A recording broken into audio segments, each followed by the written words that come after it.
Welcome everybody back to another kind of a podcast. This is more of a end of the year wrap-up video though. My name is Nick. I'm Mike. I'm Pat. I'm Matt. And I'm Travis.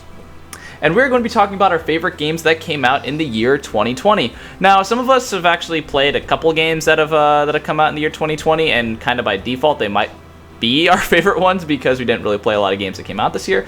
But either way, we're just going to kind of go around the table and pretty much say what our game of the year would be if we had to choose one of them. So for example, some of the nominations that are going to be at the Game Awards might be chosen as well. So, who wants to start off with their runner-up? Well, let's see. So, considering I think I've only truly bought about 2 games that actually came out this year because, well, for the most part, a lot of them got canceled. And then... You mean Cyberpunk? Well, Cyberpunk... Well, it might be out when we post the video. I don't know. Yeah. It's not going to come out until, like, next year. Who are we kidding? How long has it actually been on the... It's actually going to come out, guys, I swear. Yeah, but looking at all the games that are popular this year, I think Animal Crossing is one of few that I've actually been playing. And even then, I haven't played it in a long time. Which is probably why I'll say it's my runner-up, because I played it, I had fun with it up until the stupid Easter event, and then that ruined life for me in the animal world. Because I know that this was actually like one of Matt's games for it. I guess we'll have Matt go next, but Well, I was gonna elaborate about Animal Crossing. Yeah, go ahead. I know that you have been adoring the game, and I respect that. But I would like to make an... All yours, Matt. You got the floor. Yeah, go ahead. Tell me why I'm wrong. Yeah, it shouldn't be runner-up because it was obviously the best game of 2020. Oh, because here's the thing. Sit him down, Matt. Because here's the thing. First of all, when it came out back in... Literally came out in what? March? March. Yeah, literally March. That was like pretty much at the peak of when pretty much the whole world was like on lockdown, which was like perfect timing. Okay. Perfect timing. Oh, that's why it's good. Well, Yeah, I'm not even done yet. Let me Pandemic. finish. God damn it! All right. Sign me up. You know what? I'm wrong. The pandemic exists. And guess what? Round 2 is coming Animal up Crossing soon, for so the it win. doesn't matter. Anyways, so while everyone was like, "Oh my God, this world sucks," oh my God, every day we got riots going on, we got COVID going on, and now I can just be in my own world, my own getaway island. And guess what? So what? You have a tiny ass mortgage. It gets bigger every time you bump up your house size. But guess what? You can manipulate that shit with the turnip exchange. Manipulate that shit. Go on other people's islands and manipulate. Get your turnips Christ. up.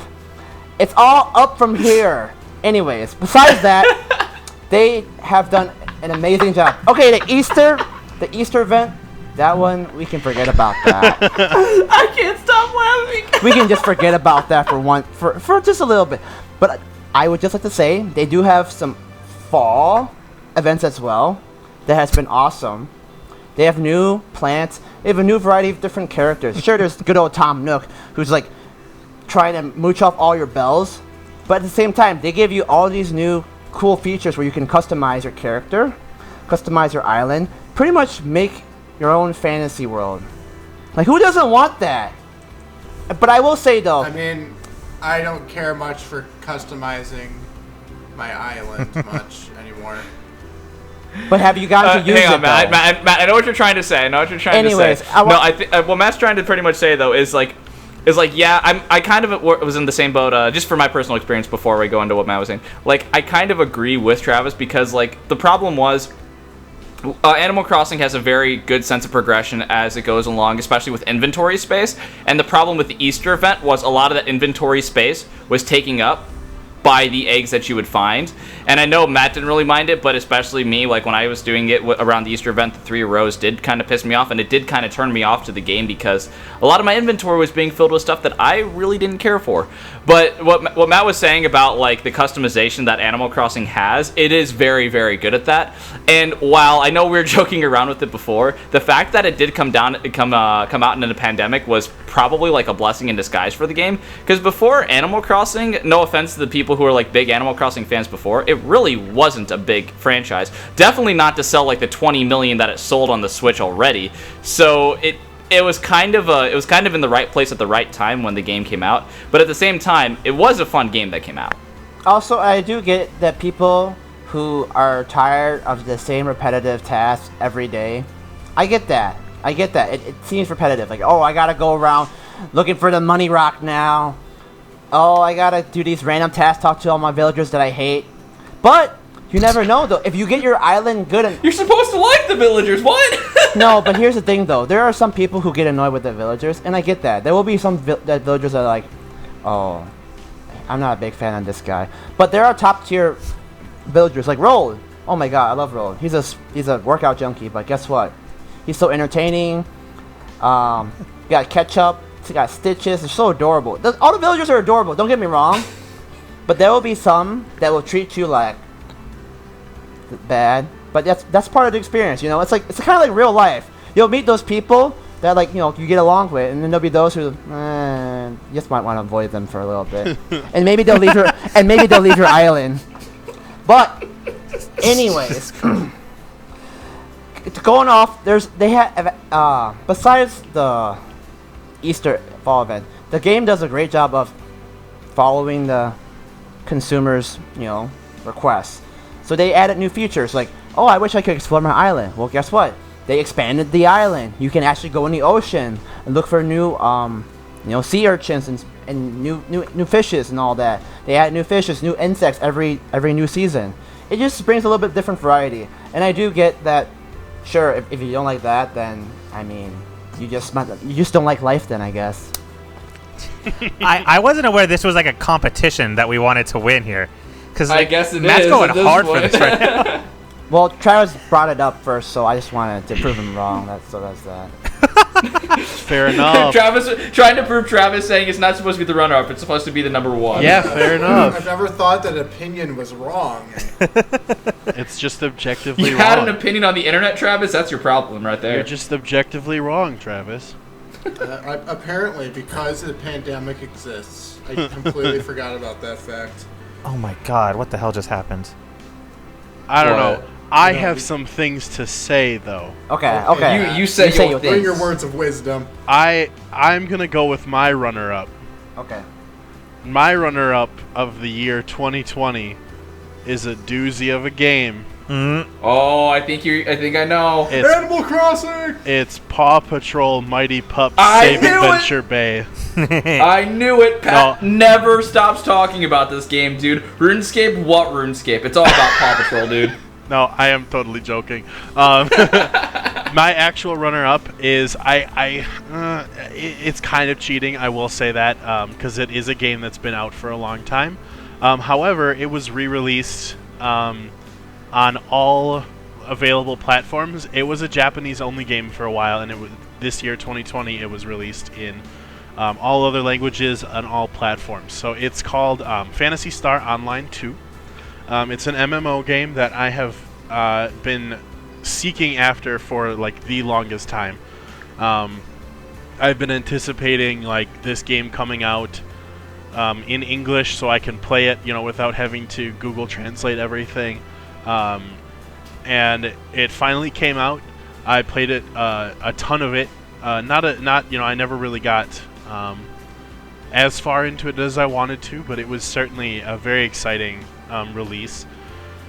I think I got one character up to max level on like one of the classes, so I definitely played enough of the game to really appreciate it, but I'm a little disappointed it didn't quite catch my attention like other MMOs, so I didn't continue playing it all through the year, but it was definitely still like worth the hype.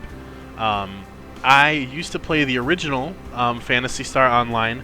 I literally would play the Xbox 360 demo, the free demo, and I would get a character up to max level, and then every 30 days they would wipe the servers. That's what how they made the demo go. So literally, me and my friends would max level a character in like 2 days, and then play a bunch of the game, get all the gear that we could, and then we just start over. And it was the funnest thing ever. So now having a character that I don't have to start over every 30 days is awesome. But you got like the full experience in the demo, though. Definitely, yeah. Like you got the full. Cool. It was the full game and everything. You just had, at the end of the month they would wipe your character. So like, it was, Cool. it was definitely a challenge to kind of race yourself to see how fast you could do it. But like I said, that's now good, though. It means it keeps you invested in the game. Yeah. And I think almost even like I got a little bored of the full game. Like I said, that was the older one. On the Xbox 360, so I was definitely like a kid when that one was popular. But the second one came out, and like it was tons of fun. I loved it. I loved every moment of it. But like I said, it just didn't capture everything that I wanted. Or I guess I didn't capture that same feeling of the original game. Maybe it's just because I didn't have anyone to play with. I was kind of on my own. But it was definitely worth the hype, and I definitely will go back to it every once in a while, but just don't play it every day like I do with my other MMOs. Gotcha. Interesting. All right, Mike, you want to go or you want me to? I'll go. Go ahead. Well, I'm going to start off by saying a little shout out to Kingdom Hearts Melody of Memory. It's not my runner-up, but I just wanted to throw it out there that that's a fun game too. That I'm not going to talk about it at any length. My actual runner-up game is Assassin's Creed Valhalla. I don't know, I'm like the biggest sucker for some reason for like Assassin's Creed games. Like it doesn't matter how good or bad they are. They are very fun. They are fun still. Well, they are, and I'm so biased because like I read when Origins came out, like people are like, oh, Origins, that's not fun, and like that was like my game of the year that year, like, or one of them at least. So like I'm just a sucker for how these games work, the open world experience, getting to like explore. I like the direction Assassin's Creed has taken, and I know a lot of people don't agree with that. And not even that I like it more necessarily than the old Assassin's Creed. I just think it's kind of a cool direction. Also, with the more like expansive open world side mission, kind of go at your own pace. It's a little different, but it's been cool. And I think Valhalla did it better than any of the previous two games. The setting is like the Viking era, right? So it's like England's before like England was under rule by one colony or like one ruler. And so like it was still like split into all these different kingdoms. There were a bunch of different people, and so it was kind of a cool experience. It was also the first Assassin's Creed that like didn't have places that I knew. Like instead of having like Rome, it was like Worcestershire. So you couldn't even name those places. You couldn't even name half those places. Maybe 80%. No, you couldn't even name 80% of those places probably. I could name London, and that's the only one I could name from the game.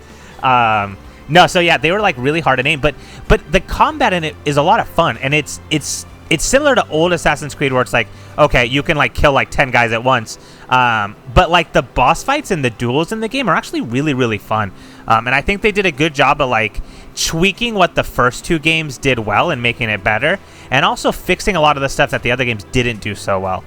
It took out a lot of like the monotony of like level grinding. This game doesn't really have levels. That was one bad thing about Odyssey. Did they? Odyssey had really bad grinding.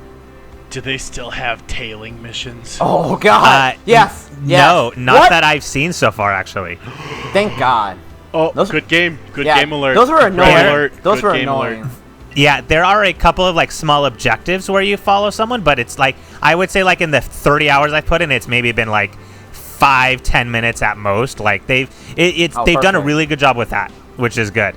And yeah, it's just like the combat, the level up system. You don't have a level in the game. Instead, like every time you fill up your experience, you just build a skill tree. Okay. And it kind of gives you like a power, so it's kind of like a level in a way. The difference is like it's not like level 35. It's like, okay, you get 3 new abilities, and as you like, and you can kind of increase like, okay, plus 3 damage on my weapon. So it's more customizable than just level up. You're stronger now. You like pick and choose the build of your character, which is really cool. And there's just so much to do in the world. Like there's like little like mythological beasts that you fight. There's like glitches in the animus system. There's all kinds of collectibles. Like there's just infinite stuff to do in the game. So it's really, really fun. The only disappointing thing really is like the other Assassin's Creeds, I felt so cool exploring ancient Greece and ancient Egypt, and like this setting, they did a wonderful job building it. I'm not like totally into the setting. Like, it's not like, oh my god, I get to explore like Viking Europe. Like, it's okay, that's all right, I guess.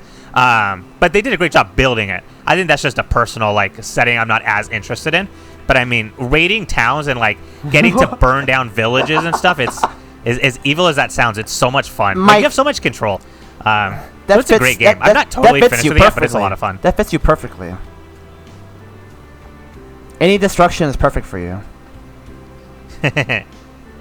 Dude, See? I'm always down for some destruction. See? All right, Nick, it's your turn, baby. All right. Well, I'm not gonna lie. This is a little bit of a cheat for when it comes down to my runner-up. But because of the fact that I know this is gonna go very long and I want to keep it very short, this is technically the definitive edition of a game that came out in like 2008, 9, something like that. It was Xenoblade Chronicles. So I played Xenoblade Chronicles Definitive Edition recently, and without a doubt, it is my favorite Xenoblade game, for sure. Xenoblade Chronicles X, I had a huge problem with the quest structure. Xenoblade Chronicles 2, I had a pretty big problem with the storyline, stuff that, not the storyline, sorry, with the way that the art direction went, and some of the side... I both agree that Rex is a little too happy. Yeah, there's a couple of things that were like more nitpicky. Another thing about Xenoblade Chronicles 2 that I didn't like as much as the overused part of winning the fight, losing the cutscene. Man, that really did piss me off because it was every fight anyway. But no, pretty much every single complaint that I had like with the Xenoblade games before is fixed. It was like is not a problem in this version of Xenoblade Chronicles, like the definitive edition. Are there no boosts? So. Sure, let's go with that. No, but like the main thing is, first of all, one of the things I want to note, for RPGs, especially action RPGs, I think it's really important to have the quest structure be very integrated into the game, at least in a very well... And I never felt like I was going out of my way to do the side quests that I wanted to do. And that was a huge, huge plus, because Xenoblade Chronicles X was terrible with that, and so many garbage, pointless quests, especially in the throughout the game. But no, the definitive Xenoblade Chronicles, I'm just going to say Xenoblade Chronicles, I don't want to say definitive edition every time. Everything was better. The characters were way more memorable. The cast was better incorporated. I felt like the whole story flowed very well, the way it progressed from when you're on the Bionis into the Mechonis, and then to the crazy JRPG ending that Xenoblade Chronicles games are kind of known for. But everything, it seemed to flow so well, and it never like broke the immersion. Like the other Xenoblade Chronicles games that I had before, at some point I had to take a step back and go, wait a second, what the heck was that, or why am I doing this? I never felt that for the original one, and the Switch version too. Everything is just laid out so perfectly. So things are better. Like the UI is a lot nicer. The graphics, I think, are a nice, not a very needed upgrade in my mind, but a nice upgrade as well. And one of the last things I really want to say about it is the combat, I think, is, besides Xenoblade Chronicles 2, the DLC, I think the combat is pretty much perfect. Oh, and the thing I wanted to mention too, I mentioned this a lot in prior games, but one of the things that I hate the most is just being completely team wiped and not being able to react to it.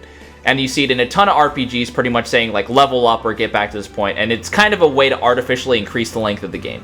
Xenoblade, with its visions, is pretty much the complete counter to that, where if you're able to adapt to the situation quick enough, so say for example any enemy is going to do its big devastating attack. It's going to like do a ton of damage to one of your people. They're going to be dazed, they're going to be toppled or whatnot. You can react to it, use Monado Shield, use Monado Armor, or even if they're buffing themselves up, you can use like Monado Eater to take their buffs away from them and use them for yourself. There's so many ways that you can adapt the fight to swing in your direction right when you see the vision. So the way that they incorporate the gameplay elements into this game is one of the best I've ever seen. So I greatly enjoyed this game, and I guess I'll start talking about it because I'm going to be talking about the other one a little bit more. But yeah, I highly recommend, especially if you play the other Xenoblade games. Well, I'm very happy that I bought it and have never even turned it on yet, but it's very good. I might do that soon. But yeah, no, I know we have other games that we want to talk about. So, Who's next? Are we back to square one? Back to Travis? So now we're back to Travis, and then he discussed his runner-up. The game that is definitely the game of the year. more enjoyable to play than Animal Crossing. True. Is You don't even know what he said. You don't even know what He it said is. true. He knows. You don't even know what it is, and you're like, yeah, that game's better. So I'm right. so the game that I enjoyed more personally because I was sick with COVID and doing the same task just made me just realize that I am going nowhere in life. But going in Final Fantasy Remake, I was going somewhere in life. I was kinda saving the city. But here's the thing. Really weird. But were you getting Nook Miles? No, that was the best part. Was I was not doing those tedious things that I've been doing the entire time, and he's like, you know what? Now let's give you credit for it. This really is a competition between Matt and Travis. I never noticed.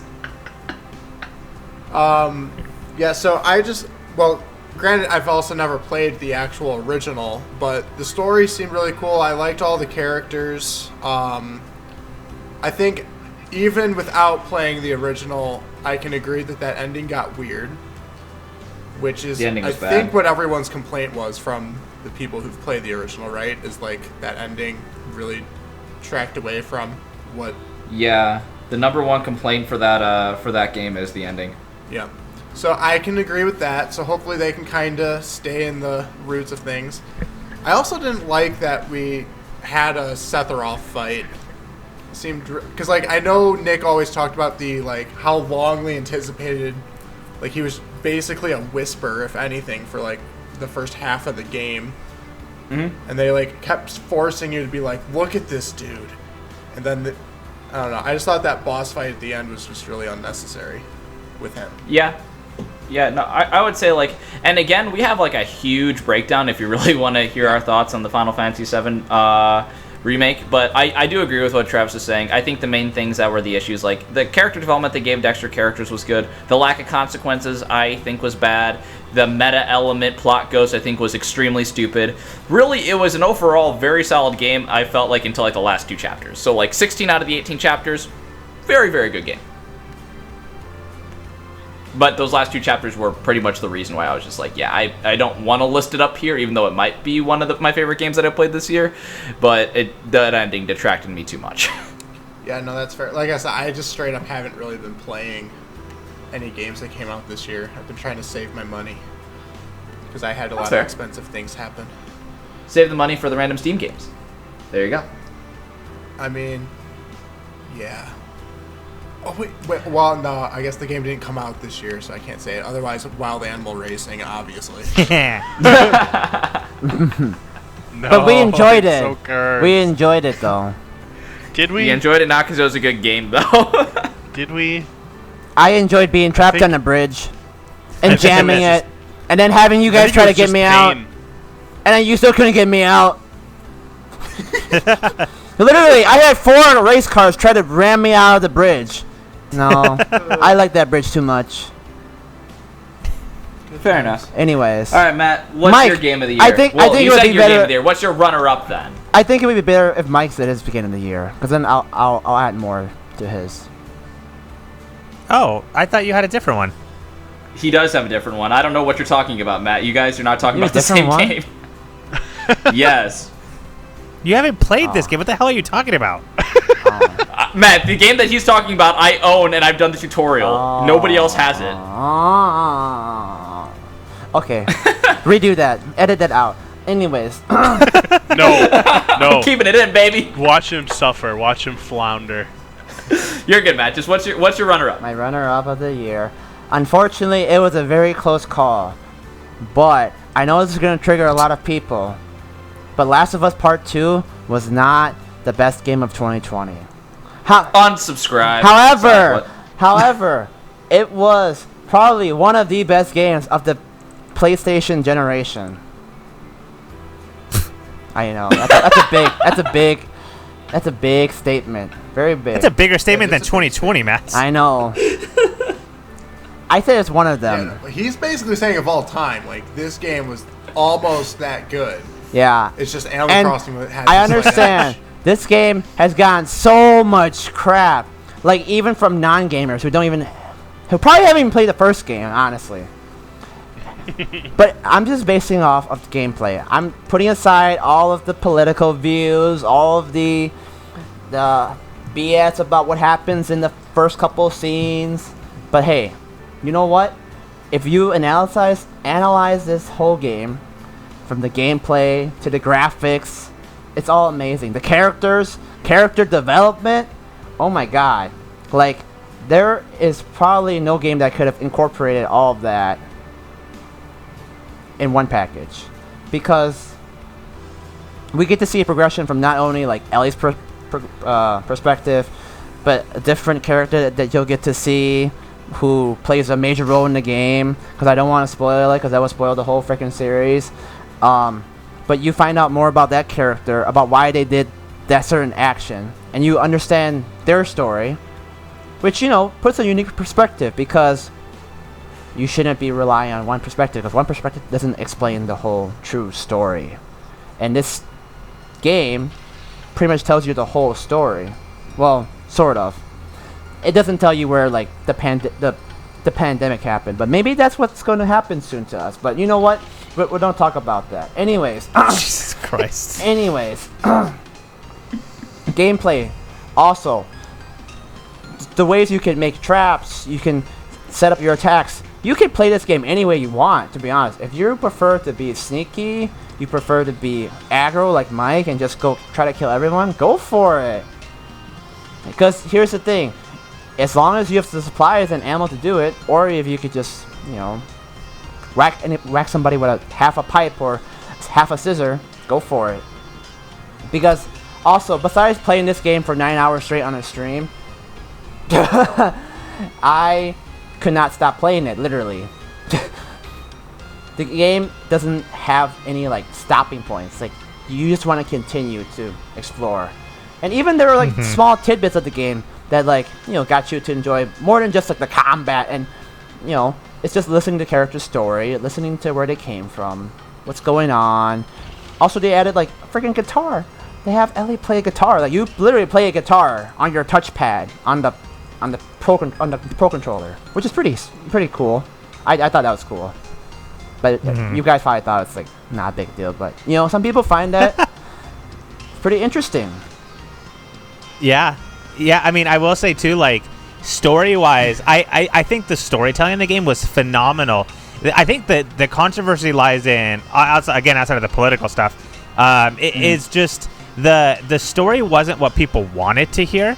Right? Like, the whole build-up of Last of Us 2 is like, oh my gosh, we got to play as Ellie and, like, hear stuff from Ellie's perspective. So when you spend half the game playing as this brand new character, I think that, like, immediately turned a ton of people off. Yeah. And then the fact that, like, you wait this long for the build-up to see what happens at Ellie and Joel's relationship, and then, you know, without spoiling it, what happens in the first 5 minutes of the game, it's just, like, I feel like what people were really excited for in this game, they immediately took away from you. Yeah. And so I think the story was great. I think they did such a good job. I think it was a phenomenal story. I think it bothered people that it wasn't what people expected. Yeah, it wasn't what people expected. And you know, people are gonna get triggered, and they're not gonna give it a good review, and they're gonna, you know, not want to enjoy the rest of the game or actually play it. Like I get it. If you play the whole game and you said it was shit, okay, then you have a right to say that, because you actually played the whole game. And you can say that if you didn't enjoy it, then that's fine. But if you literally got to that point in the story, spoiler alert, that part where you know what happens, then and you stop playing it, you have no right to just judge that game. Like, at least give the game its true, you know, benefit of actually experiencing the whole, you know, atmosphere of the game, and actually, like, keeping an open mind. But obviously there are people that, you know, have their own stuff they wanted to do. But anyway, I get and I get it, but at the same time, yeah. No, I know what you're saying. And I mean, personally, for a person who doesn't really like that kind of gameplay. Like, I played the original Last of Us. I got like a couple hours in, and I'll be honest, I'm extremely, extremely impatient when it comes down to games like that. I feel like without having something to do, I get kind of bored, really. So, like, I don't know. It felt like a game that it definitely requires your full attention, but that kind of gameplay is not appealing to everybody. But I don't think that it's anything that actually holds it back, because one of the things that's extremely obvious for the original game, especially part 2, is the story is fantastic. The narrative that they have, especially the relationship between Joel and Ellie, is really, really well developed. And that kind of, and again, I know we keep alluding to the point that we don't want to spoil, but with that relationship not really getting Developed. elaborated on further, or when the original focus of the game was so strong in one vein, The Last of Us Part 2 doesn't follow in the path of the original. It doesn't follow that storyline. It kind of opens up a new one and going on from there. And another thing I wanted to say really quickly too is about the guitar thing. I don't want to spoil it either, but they actually have a really cool way that they incorporate the guitar with one of the things that happens with Ellie at the very end of the game. I'm always a sucker for when games can find really unique ways to incorporate gameplay mechanics that are related to the story in that vein, and I thought that was super, super cool. So as a game series that I would never play, watching Matt play it was extremely fun because the story was just fantastic, and I loved seeing it. So, even if you don't like those kinds of gameplay, definitely highly recommend that you check out the story of it, because I thought not even that. There are so many interesting little Easter eggs out there too. I'm not gonna talk. You'll figure it out. But just play the game. How about that? And then find out for yourself. But hopefully, this gets you engaged enough to try it out, and don't be one of those people that's like, oh, I saw a spoiler already, I'm not gonna play that game anymore, blah blah blah. No, try it. Well then, please. Or just be an asshole. If you give Matt that comment, he's gonna write you a strongly worded letter, and you'll get mouthed out on. Okay? You don't want the wrath of Matt on you? Play the damn game. Just play it, please. Pat, what you got for us? Sure. So I actually. This is going to be another kind of a weird one, since we're talking about games that we've played this year that we're considering our game of the year. Technically speaking, this is a game, or I guess an expansion to a game that I have not played yet. However, the reason it is my game of the year is because it is bringing me back to a game that I seem to continue to quit over and over again, and it makes me want to stay, I think. So my game of the year is World of Warcraft Shadowlands. It's the new expansion that just came out. I don't know an entire lot of it. I haven't played a lot of it yet, but the big thing that's changed, and the thing that I think makes this the best expansion that they've ever done, is they've obviously done the core changes. They balanced all the characters, all the classes, all the races, stuff like that. They didn't add any new no new sort of classes or races or anything like that. This is, it hasn't really changed the content very much. They did rework kind of the art style of the game, so, the game looks better, stuff like that. But the big thing that's changed, this is the first expansion that they've ever done that doesn't actually raise the level cap. So they did not increase the level cap. What they did is they actually reworked the way experience works in the game, that it actually it's incentivizing you to create more characters and level up as many characters as you can. They completely reworked the way the experience works, and the new area that they added caps out at level 60. Which the total game level cap is 120. So you're thinking, what? Why would they do that? Why would they cap it out at 60? Well, the way it works now, from what I understand, basically, once you complete with one character, once you go through and level to level 60, at least, you are able to level up all your other characters much quicker by using the new content. And what they've done retroactively is make all other starting zones, or all other quest zones, basically, scale with your level. So you can quest wherever you want. You do not have to follow the same exact quest line for every character. That was my problem. When I wanted to make a new character, I was like, I have to do the same quest line again and not be bored out of my mind. No way. So what they've done now is literally you can go wherever you want, take whatever quests you want, wherever you want to go, whatever you want to do will scale to the level that you're at. So when you complete it, you will get a chunk of experience that's equal to like your level, right? It's a cool feature. It is very cool because now you can do all sorts of different ways of leveling up your characters. You can do like you can go through a regular standard quest line. You can go to regions that you've never been to before. Like, I'm not kidding. There are places I probably haven't even seen over half of the World of Warcraft because of that fact. Because I don't ever go anywhere else to do quests because there's no reason to. But now I can. I can go in and be like, okay, these are new quests. I've never done them before. But they're going to reward me with a good, fair amount of experience for my level, regardless of what level I am. So it's so cool that you can do that. And then, like I said, as soon as you hit max level with one of your characters, you can completely ignore that again if you want, and they give you an entire new way of leveling up your characters by doing, like, I think they're called world quests or something. So you literally just go around doing, like, you'll kill a boss and you'll get, like, 10,000 experience, or you'll do, like, find 6 of this item, and it's just, like, really, really fast-paced questing. There's not a lot of lore or anything. It's just fast-paced, knock it out, and like get into the core of the game, which happens at the level cap, you know. And I think that's a really good way to get people to come back to the game and to have people, you know, keep replaying the game.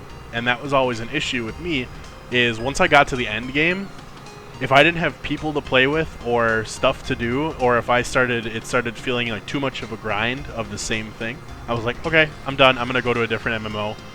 I want to feel like I'm going somewhere getting something done, you know? So I changed to a new you want MMO. to have that progression. And I feel like this would keep me playing World of Warcraft over and over with new characters, experience new things, and I think that's really awesome. Cool. Yeah. That sounds pretty cool. Yeah. All right, Mike. You ready to do the game that Matt thought was his game? All right, yeah. Let me excuse me. Let me do Matt's game of the year right here. It's one he's never played before. No, the one I'm going to talk about, and this is probably not just my game of the year for this year, but like collectively over the past few years, this is probably like easily a top 2 or top 3 game for me, and that is Ghost of Tsushima. This game is. Hey, I played just, that game. Like, no, you didn't. Yeah, I did. You told me you don't even own it. I played it in my head. You. I played Is there it a way in to my kick? head. Someone kick Matt out of this Discord call. I'm sick It's of all this the guy. Animal Crossing he plays. I pet the foxes, bro. I know what's up. Wow. Anyway, so Ghost of Tsushima is easily one of like the coolest games I think I've ever played. Just the way that the combat works in the game and the way that the Tsushima Island is structured, it is easily, in my opinion, the most gorgeous game to ever come out on the PlayStation 4. Just from like hearing the wind whistling on your controller, to like the way that they utilize like plants and flowers to like denote certain areas. So instead of having like a marker that points you where to go, what you do is you swipe on the touchpad and the wind blows in the direction you need to go. And it's cool because like the trees will move and the grass moves. And that's just like your marker to know where to go. And so I think like just like the little details that went into this game, it just like it makes it feel like it was made with so much love. The story of the game is absolutely outstanding too. Just the idea that you're like this noble samurai that, you know, follows the rules to the letter, and you have this amazing life. And then the Mongols attack, and you realize like the Mongols are way more powerful than our puny ass island.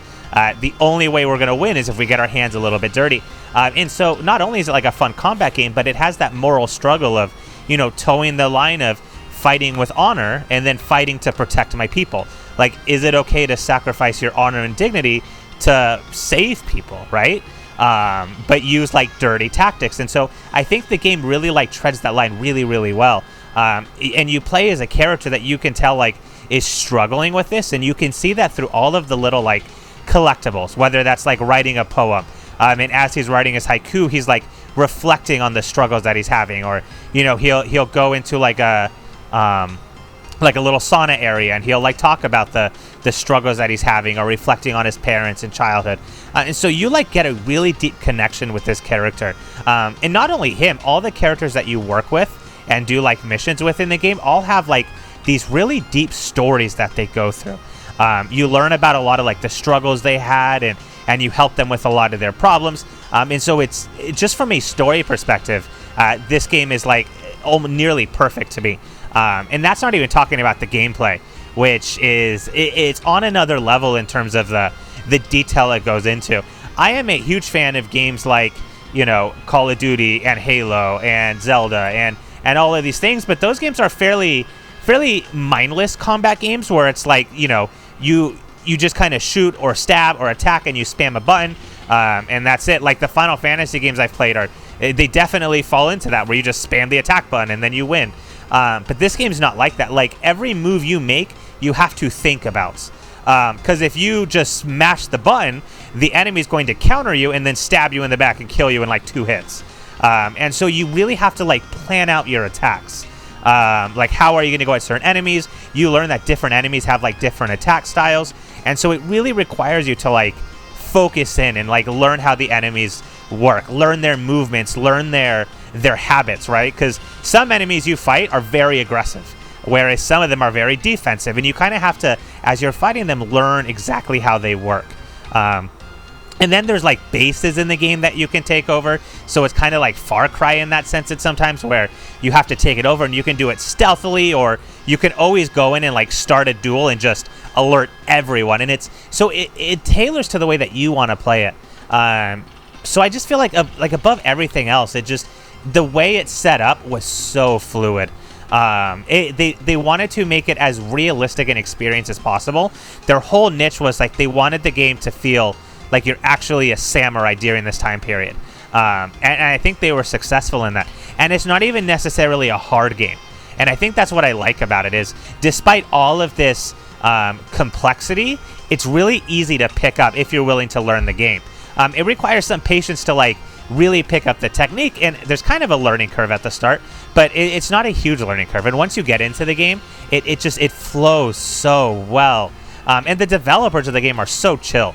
They like added in a free co-op mode just because they're like, Sucker Punch did that. because like people like co-op, so why not just put that in for free? It's just like the way they handle this game. It feels old school in the sense that like there's no like, okay, now we're gonna try to mooch you for all the money that you have. They took something good and they like that people like it, and they're trying to do more with it. And so it's such a fun experience. I like story-wise, there's like very few games that I think resonated with me as much as this one. And it's one of like the very, very few games that like I've ever really started a replay of. I'm such a guy that like once I beat a game, I go right on to the next one. It's very rare that I'll sit back and replay a game. But that was one of the few where like as soon as I finished it, I'm like, I don't want to stop. I want to do more.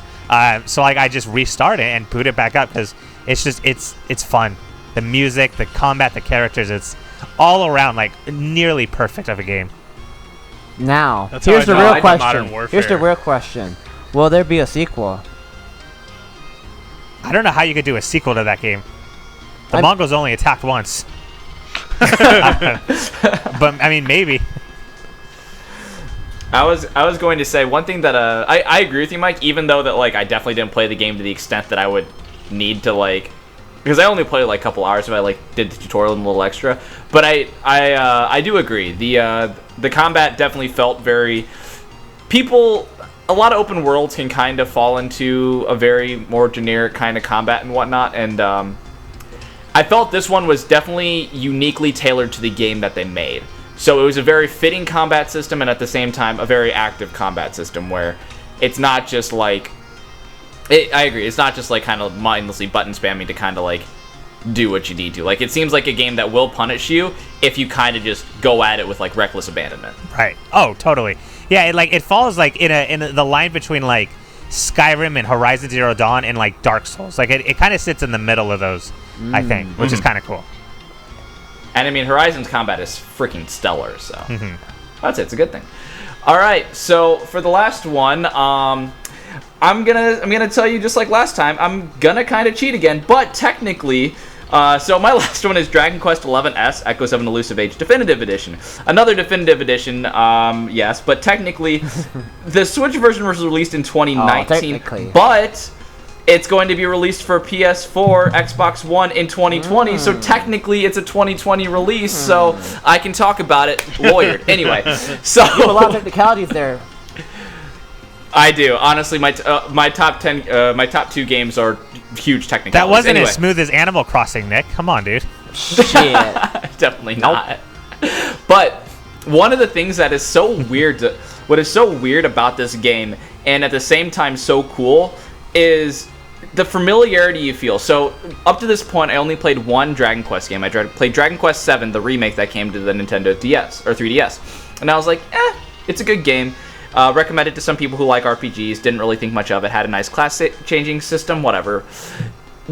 That game never resonated in me nearly to the extent that Dragon Quest XI did, and holy shit was Dragon Quest XI good.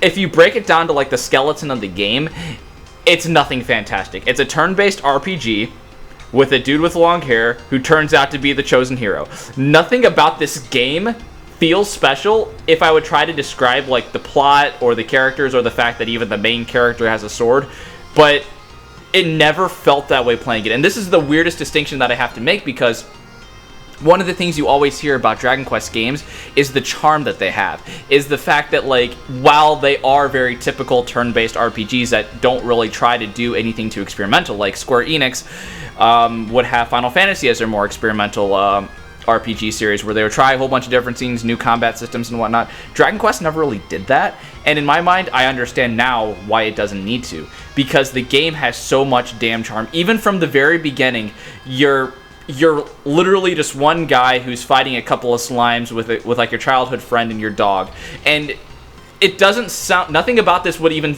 like sound special, but it is, and you have to play the game to see it, because there's such an interesting feeling that you get while playing a Dragon Quest game.